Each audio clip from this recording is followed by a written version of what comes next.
I'd also like you to know that I wasn't born with my collar turned the wrong way round. People often think that about Parsons. But in fact, I spent several years disbelieving in any kind of God at all. And it took me quite a long time, quite a bit of hard thinking and experience of life before I found the real God. And so I'm inclined to be patient with those who haven't yet found their way to a faith which makes sense in this day and age. You see, when I found God, and of course I'm finding out more and more about him every day, I found he wasn't a bit like the sort of super father figure which had been shoved at me from various angles ever since childhood. Now, as we grow up, we have to throw away a good many of the ideas we held when we were children. If you, for instance, look back at some of the kids you know and listen to the sort of things they say and the sort of ideas they have, you'll see exactly what I mean.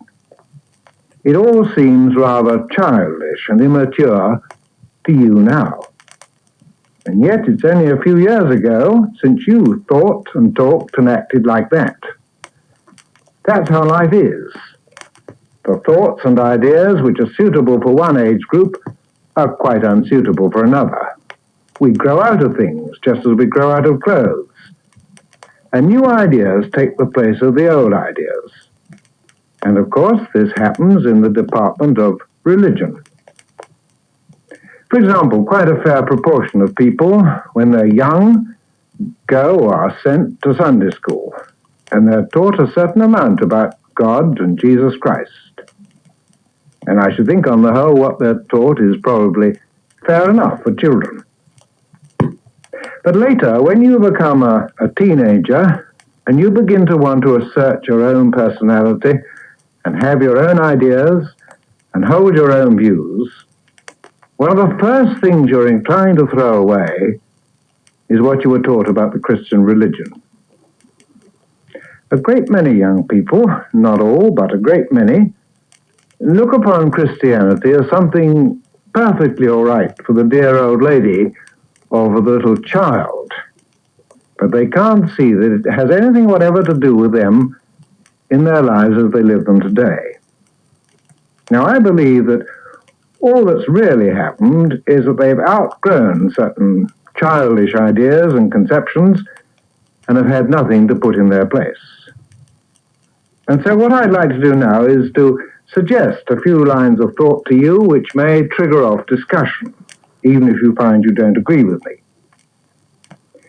Now, first of all, will you put right out of your minds any lingering ideas you may have of God as the old gentleman in the sky, sitting up there with a long white beard, rather bewildered by modern progress and probably very much disapproving of the modern teenager?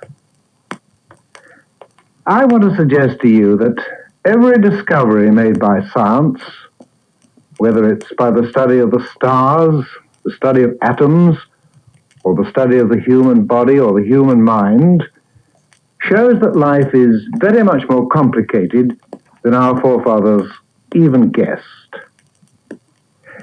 Yet quite a number of scientists can see a pattern and a mind behind all the complexity.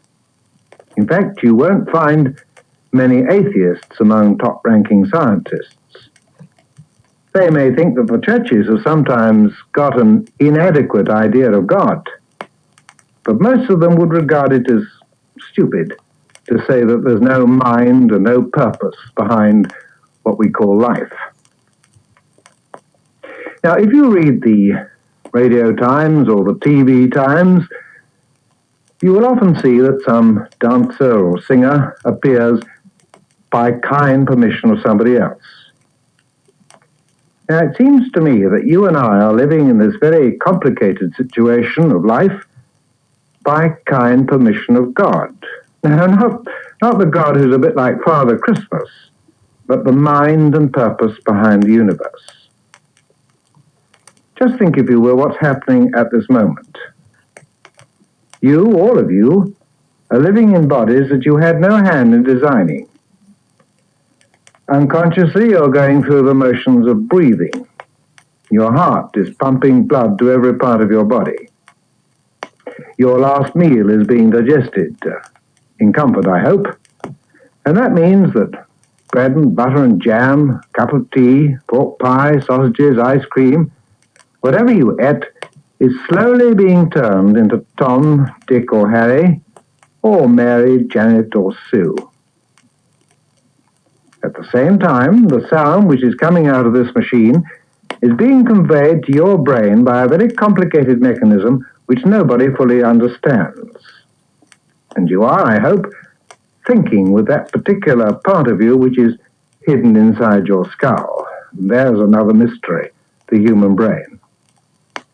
Now, we didn't design any of this, and in fact we couldn't. Yet here we are, existing, conscious, rational beings, taking the whole of this complicated physical apparatus for granted. That's why I think we should pause sometimes and think that perhaps I'm right in saying that we're here by kind permission of God. Now, if we throw away childish ideas and think of God as the mind and purpose and power behind all the mysteries which science is gradually uncovering, we may easily feel a bit overwhelmed. As Jimmy Edwards might say, we boggle. How, we ask, can such a God possibly be interested in such tiny dots of consciousness as we are on this planet? And how can we know such a vast power as our friend, our helper or director? How can we know what his plan for human life is? Well, I don't think we can, except in one particular way. Now, we can imagine all sorts of things about God, but we can never know for sure unless we accept what God has shown us about himself in the man Jesus Christ. Now, that extraordinary human being, Jesus Christ, claimed to be God in human form. Now, that doesn't mean, of course, that the whole of God is compressed into one small human being, but that Christ is a true revelation of what sort of character, what sort of person God really is. And Christ said that if people believed his claim and followed his recipe for living, they would get to know God as a person. Further, he explained that the great purpose of God, as far as this planet is concerned, is to set up a kingdom of the inner loyalty of people. This kingdom would know no barriers of class or nationality or color of skin or indeed of time. Its purpose is to relieve human suffering and need, to set men free from fear and superstition, and to help them to know God as a Father who really cares about them. Now, Christ, years ago, called men and women, and he calls them today to cooperate in this great effort. So far, he's only met with what we might call a minority response.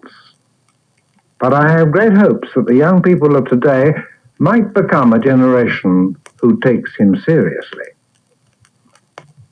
Now, I haven't got time here and now to argue the case as to whether Jesus Christ was right in his claims or whether he was a well-intentioned young man suffering from delusions of grandeur. But what I would say is, study the evidence for yourselves.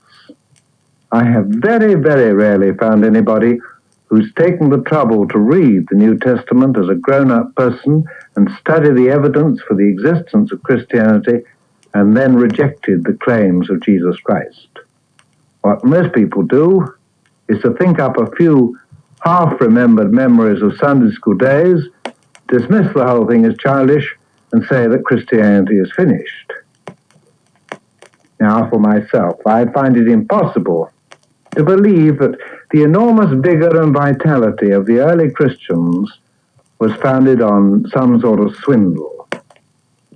And then what about the thousands of people today who are trying to build this kingdom of God, often in the most dark and messy human situations, and who are convinced that Jesus Christ was right, and that although invisible, he is very much alive today? Don't tell me they're all balmy.